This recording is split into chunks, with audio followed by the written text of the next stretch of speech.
Thank you, Mr. Dean Chartier. Mr. President, members of the faculty, parents, and you graduates, class 2023, we all celebrate today. Good afternoon. I want to thank Hult International Business School and for this honor to invite me to this event. Dear graduate, I'm one of you. Alumni Hult, former Arthur Division. I see myself sitting like you in a big hall full of excitement, the day of our graduation ceremony. That was June 1991. What a journey. At the time, in 1991, only one campus in Boston. Now, Hult International Business School counts Boston, San Francisco, London, Dubai. Where else? Did I forget another place? I'm amazed to see that almost all continents are covered. You became global world school. Maybe a campus in Africa soon? I'm just wondering. Congratulations, because you represent the whole world. I was just amazed to see the old flags, 150 nationalities, I'm told, and maybe 43 continents, 43 countries to be counted, and you became the whole United Nations class of Hult International Business School. You have congratulated yourself. Congratulations to Hult and its leadership, vision to educate global business leaders, and to you students and alumni who have chosen Hult. Hult International Business School turned 20 years, I'm told today. Happy anniversary. You can't quite the number of Hult graduates, but most important, which really amazed me, was to see that you represent diversity across the whole campuses, and Hult features among top university ranking. Bravo to this achievement. Dear graduate, you live in a different world compared to the one I lived in 1991 when I graduated. You're going to be the leaders of today and tomorrow. The world is moving faster than ever. You live in an exciting time, but also scaring because of the tomorrows unknown. Let's focus on these tomorrows unknown. The age of information and technology is here and moving fast, still unknown and unpredictable. Probably the question in your mind is, am I prepared? What am I going to do and how am I going to make it? Are you scared of the unknown in the fourth industrial revolution era? Guess not. You have grown up with technology, the lucky one. Back home, we call you generation of .com generation. Today, we live in an exciting time with global technology and big data, but at the same time, we face global fragility. It seems that all insecurities come together and is scary. Climate change, pandemics, in some places food insecurity, energy scarcity, and some people losing hope because of wars, conflict, natural disasters. Today, industry leaders cannot be ignorant of global affairs, as businesses are confronted with multi-faced challenges that extend beyond the traditional operation. The challenge of the climate crisis, inflation, inequalities, human rights, social justice, fair trade, vulnerabilities are shaping the perspective and expectation of stakeholders. Business is not just about selling a product or a service. It's about being aware of surroundings, knowing where you start your business and with whom you start, and grow sustainably to succeed.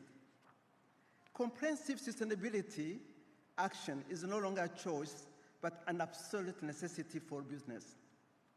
The world is changing, and change is scary, as it's an unknown world. After the excitement of this graduation, you're going to start wondering about what's the next chapter of my life. Confidence? Worries? Is it the unknown knocking on your door? Or are you confident enough for your next chapter? Let me share a little bit with you how I got scared by this strange unknown and when I just graduated in 91. I remember coming to study for my master in Boston and getting settled in Cambridge Street, one-bedroom apartment, close to the Harvard Square and Harvard Library. They're taking my train from Harvard Square to Alewife Station and walk almost 10 minutes to my school building. That's where ADL was. Then came the terrible Boston winter and terrible wind in February. I remember one day I was on my way from Alewife Station to my school, and it was so cold, windy, and too much snow on the road. Then I just stopped in the middle of the road, asking to myself, what am I doing here, by the way? Why I must live like this? I'd rather stop and go back home and enjoy the tropical weather of Africa. Another internal voice reminded me, no, do not give up. Keep walking. Soon it will be over, and you will celebrate and be proud of yourself. Your effort and endurance will pay better than going home.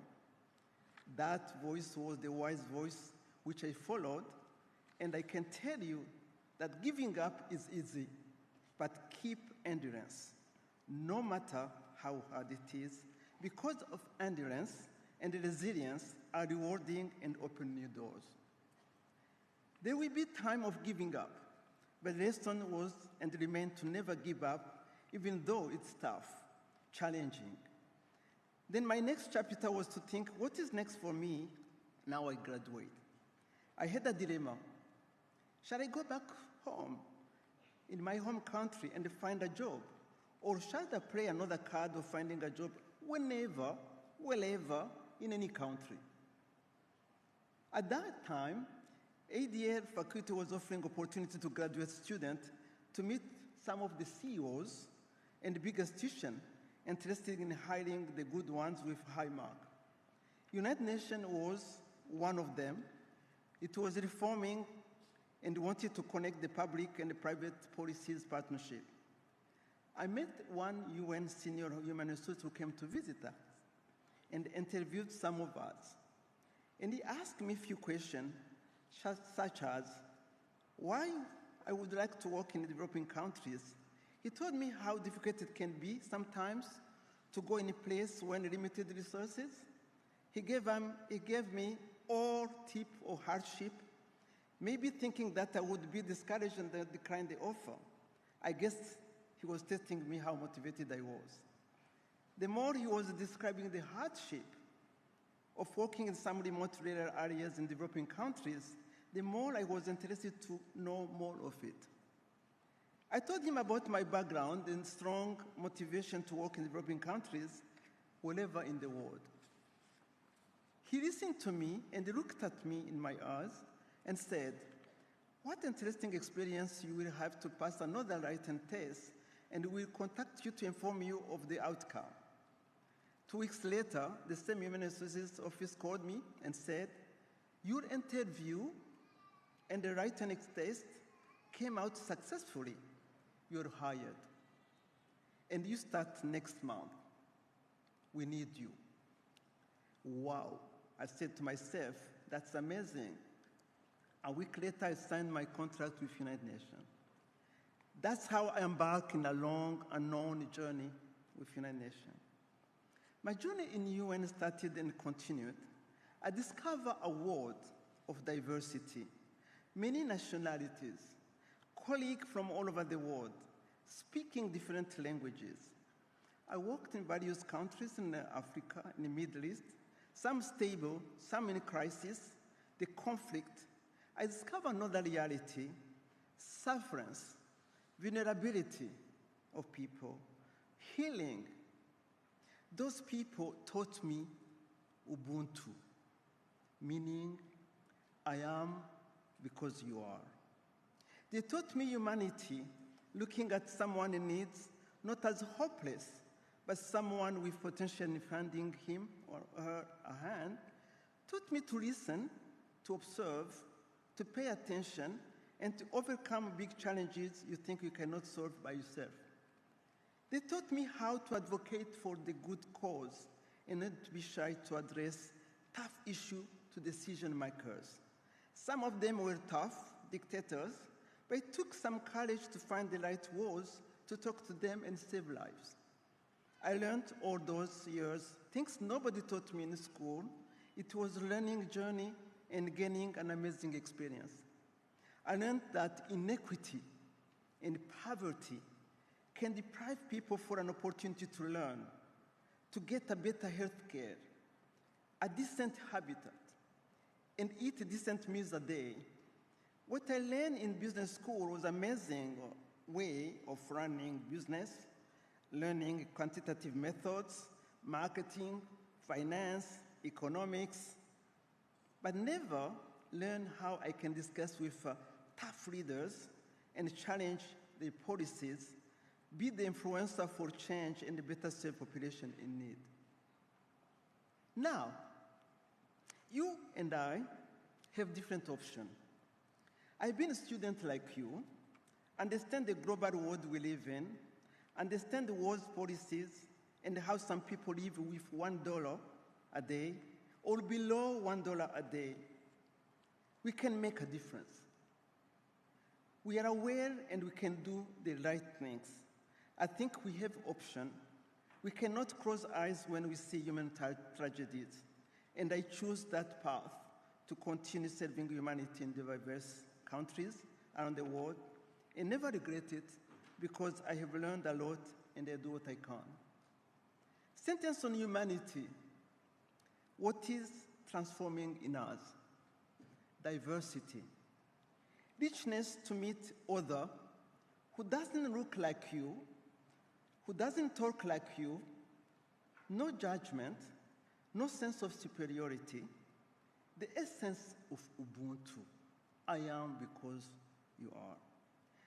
When I was appointed as Assistant Secretary General of the United Nations Department of Safety and Security in the World, in New York, and later as Assistant Secretary General Representative for United States Secretary General in peacekeeping mission in Mali, I traveled intensively to all of peacekeeping missions in those countries in crisis, where conflicts were rising in Afghanistan, in Iraq, and you remember the nuclear war bargain in Iran, Yemen, Balkans in Kosovo, Serbia, Croatia, Somalia, South Sudan, Congo, Cote d'Ivoire, Sierra Leone, Liberia, Congo. I discovered another world of peacemaking, peace negotiation. Sometimes failure, sometimes we succeed, sometimes we fail. How to navigate in a chaotic world with many players, with a lot of challenge on the ground. I learned that peace, security, and development go hand in hand. You cannot build a country affected by the war without thinking of building sustainable peace and sustainable development. I learned how to lead in difficult times and how to stimulate others to get involved as normal global citizen. You are the normal global citizen. You can make a difference. Call yourself global citizen because you're gonna move around and you're gonna serve the world. I learned how to limit escalation of human suffering by providing services, humanitarian urgent needs, but also services which can lead to sustainable peace and development. Now, allow me, before I conclude, your turn. Today, celebrate, rejoice for having worked hard and get to this level of graduation. Tomorrow, yes, is not known, but no worries. Tomorrow you will be a CEO of a big company. You will be a policymaker. You will be a community advisor leader. You will start your own business. You will be a leader who knows, maybe a lead of a country and its people's destiny. Will you create instability? Will you establish order and stimulate the economy in your country and your neighborhood? Will you lead your people towards a transformed society living with prosperity, in peace and development? Will you be a policy maker, a decision maker, country leader? You will face that strange unknown, but discover another world full of surprises and potentialities, and you'll succeed. Why I say you have all keys to succeed? Here are 5 things I think you really have. You have knowledge, you have connectivity, you have innovation, networking, and personality. Armed with knowledge and a burning desire to make a difference, you have embraced the complexity for the global society. As you venture forth into the world, it is your duty to apply the lesson you have learned and be the catalytic for positive transformation. Whether you choose to work in the field, contribute through policymaking, or engage in grassroots initiatives, your impact will reverberate far beyond the confines of individual efforts. You have gone from student to leaders, and you are responsible decision makers of not just tomorrow, but today. One more word to you graduates. You have learned the best course in school. I'm sure you learn a lot, but there is one thing which is unique in one of you, each of you. I may call it interior design self. You built it yourself. You work hard to get that own self best. Your personality, your own self. Today, I wish you all to have the best interior design self and be the best advisor to yourself and succeed in your next journey. Good luck and congratulations.